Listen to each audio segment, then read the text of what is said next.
England during the reign of Prince John is a dark and dire landscape, at least according to our worlds of myth and fiction.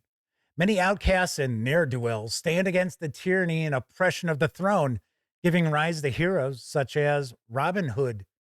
In The Hooded Man, your players will create their own band of outlaws aiming to defend the common folk. And I'll have my review of The Hooded Man right after this.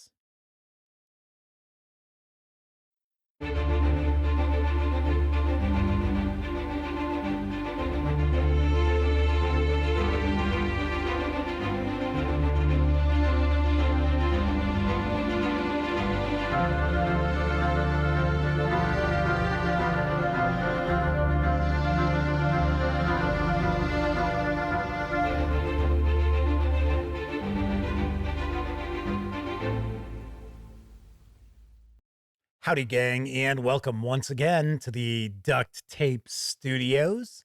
I'm Jeff McAleer, your host here at the Gaming Gang channel. Thanks for joining me once again. Before I jump on into today's review, I do want to mention if you enjoy the Gaming Gang and would like to support the outlet, you can do so in a few ways. First, by utilizing our affiliate links to the One Bookshelf sites, such as Drive-Thru RPG, and to do so, simply visit thegaminggang.com, click on one of our banners. That way, if you happen to make a purchase, I get a small portion of that sale. You can also make a one-time donation by way of PayPal or become a monthly member of our Patreon. You'll find links in the show notes. Also, in those show notes, you're going to find an invite link to our Discord server. It's absolutely free to sign up, so be sure to hang with the gang over on Discord. Today, I'll be sharing my review of The Hooded Man from Osprey Games. This is written by Graham Rose with artwork provided by Brainbug Design. The 192-page hardcover is available now, carries an MSRP of $38. If you want to just score the book digitally, you can in either PDF or I believe it's EPUB for $26.60. Having said all that, let's swing on over to the other camera because here I've got The Hooded Man from Osprey Games. A couple of things to mention before we get stuck in. First of all, the fine folks over at Osprey Games were kind enough to provide me with this review copy, but neither I nor anyone else affiliated with the Gaming Gang has received any other sort of compensation for me to share this review with you. These days, it's important you know that. We're also not going to look at each and every page of the book, but I do want to give you a good feel for what you're going to find inside. All right, let's dive on in. Now, The Hooded Man is a very rules-light role-playing game built upon the legend of Robin Hood. And the players and game master will have some options available to them. If they want to have the player characters be outlaws who are kind of operating in the shadow of Robin Hood, you can certainly do that. Or if you want Robin Hood to not exist in your game world, if you want your player characters, your outlaws, and their band to be the main focus of the legends that are to come, you can do that as well. The default is that Robin Hood does exist and the merry men do exist as far as this game goes. I should also mention when I did the first look video, there were some folks who were watching who I see have commented that it seems like this kind of draws a lot of inspiration from a Robin Hood series that was on the BBC. I think it was in the 80s or 90s. I can't say if it does or doesn't because I've never seen the series. So just letting you know. As far as the game itself, super rules light. This is a game where the player characters are driven by talents and traits being the most important. So each player character to start off with will have 3 traits. You can roll randomly or you can pick. If you decide you want to take a hindrance, you will get an additional trait. So as an example, some of those traits we might have as far as agile or aware or stealthy or brave. Not every character is going to have these traits. What you'll do is, like I said, you can roll randomly or you can select. And as far as when you're attempting to do something, you're going to take a pool of 6-sided dice. So as a starting character, let's say you haven't chosen a hindrance. You have 3 traits. So that means you will have 3 6-sided dice. If you have a trait that is applicable to what's happening, you'll get an additional die. So you don't have to have a trait to be able to attempt something that would fall under that trait. You just get the bonus die for that trait. And all you're looking to do is roll a 6. Like so, to get a success. Now, additional 6s don't matter. All you're looking for is 1 success. So there are not like multiple levels of success depending on how many 6s you happen to roll. There are also opportunities to push your dice rolls if you don't happen to roll a 6. Pretty easy there. We also have talents. And those talents are essentially what your career was before you became an outlaw. Because every player character is an outlaw.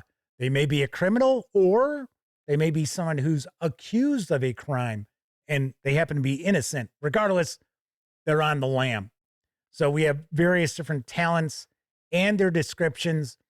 And of course, talents will also come into play as far as giving you a bonus die. And they also provide you with your starting weapon. So of course, like we have archers, we've got the fighter with a mace, spear, or sword.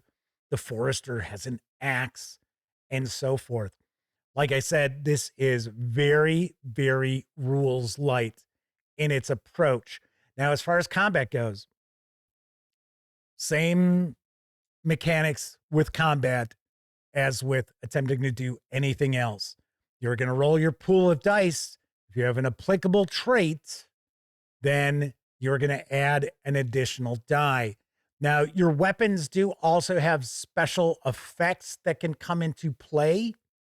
So that's a little bit of a wrinkle to the combat. And the characters can do different things. There's not a lot of tactical crunch to the Hooded Man, which is fine because this is supposed to be a narrative game.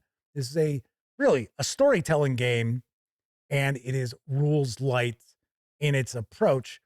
And I got to say, I found the mechanics to be pretty interesting and very easy for just about anyone to be able to wrap their head around. As far as combat goes, when a player character attacks, they're going to roll their pool of dice. Once again, they're looking to score a 6. Now, there is armor. Armor can absorb hits. But let's say that as a player character, you're defending. So something else that's important to keep in mind is the game master doesn't roll dice unless they're rolling on random tables and things like that. But as far as the opponents of the player characters, the NPCs, the players are always rolling the dice. So as an example, if the player character is chasing after somebody, the NPC is not going to get dice rolled for them for the game master to see if they escape. The player character is going to roll dice to see if they catch that NPC. It's like combat.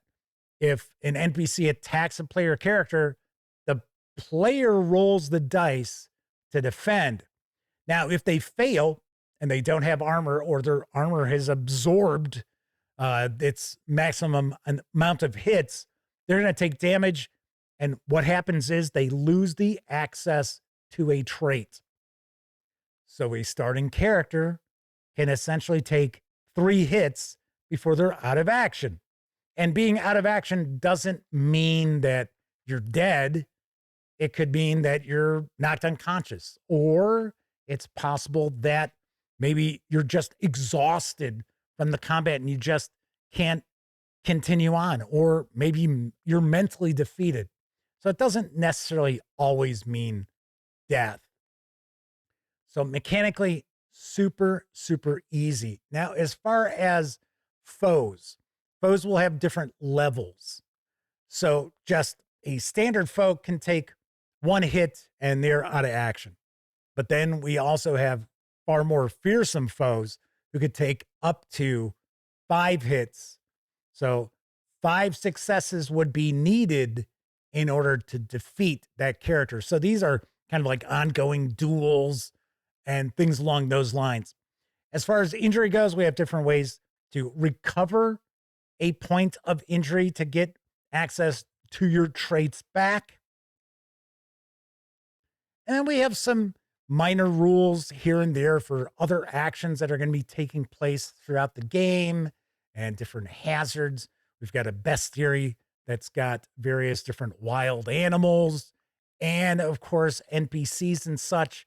We do have a good amount of page space devoted to a Game Master's Guide that's providing us with information about the history behind the various different legends of Robin Hood. But we also have a really good section of various different random tables for towns and encounters and so forth. So adventures for the Hooded Man are pretty short. They're almost like outlines. And we do have a few different adventures contained in the book, which I'll show you in just a second. If you're curious about the production quality, really nicely done. We expect really, really excellent quality from Osprey Games releases. So paper stock, very nice. Artwork throughout is very solid. It's from one design company, so it is very uniform throughout.